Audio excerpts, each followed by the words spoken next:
জৈনক সাহাবী আমার নবীর দরবারে এসে বলে, ওগো আল্লাহর নবী,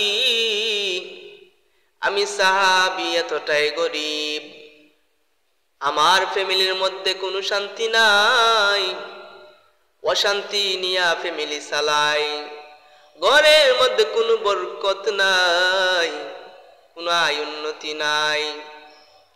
ওগো নবীজি, অভাব অনটনের মধ্যে আমি আমার ফ্যামিলি নিয়ে সংসার চালাই। ইয়া রাসূলুল্লাহ, ইয়া হাবিবাল্লাহ,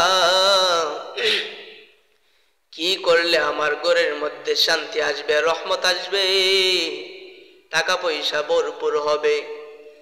আল্লাহর নবীকে যখন এই কথাটা বলে, আল্লাহর নবী বলেন, ও সাহাবী, আমি নবী তোমাকে এমন একটা আমল শিখাইয়া দিব, যে আমল যদি তুমি করতে পারো, আল্লাহ রাব্বুল আলামিন ওই আমলের বিনিময়ে তোমার ঘরের মধ্যে অসংখ্য টাকা দিবেন, ঘরের মধ্যে রহমত হবে, শান্তি আসবে, অভাব অনটন দূর হবে। সাহাবী বলেন, ইয়া রাসূলুল্লাহ, ইয়া হাবিবাল্লাহ, আপনি জানায়া দেন কোন আমল করলে আমি আমার অভাব অনটন দূর হবে, সংসার শান্তি হবে, টাকা পয়সার মধ্যে রহমত বরকত আসবে।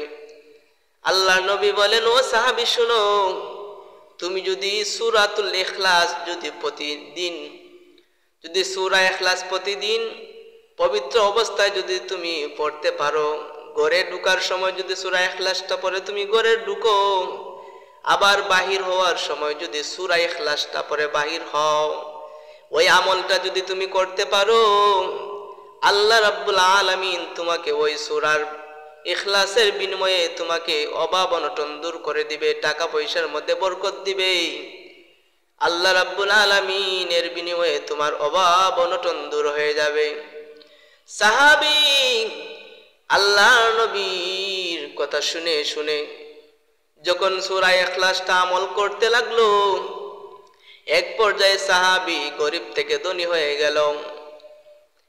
যে সাহাবী নবীজির দরবারে প্রতিদিন আসতো, কিন্তু ওই আমলটা করার কারণে এত সম্পদ বেড়ে গেল, নবীজির সাথে যোগাযোগ করতে পারে না সম্পদের কারণে।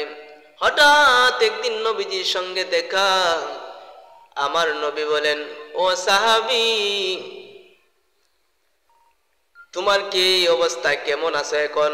সাহাবী ডাক দেও, কয়, ইয়া রাসূলুল্লাহ, ইয়া হাবিবাল্লাহ, ওগো আল্লাহর নবী, আপনি যে আমলটা দিয়েছিলেন, ওই আমলটা করার ফলে আল্লাহ রাব্বুল আলামিন আমাকে এত সম্পদ বানাইছেন যে আমি এক বেলা খাইলে দুই বেলা খাইতে পারতাম না, অভাব অনটনের দিন যাইতো। আপনি যে আমলটা দিছেন, ওই আমল করার কারণে আল্লাহ রাব্বুল আলামিন এত সম্পদ দিছেন, যে সম্পদ আমি নিজে খাই এবং অন্যকে বিলিয়ে দিই। বলেন না সুবহানাল্লাহ।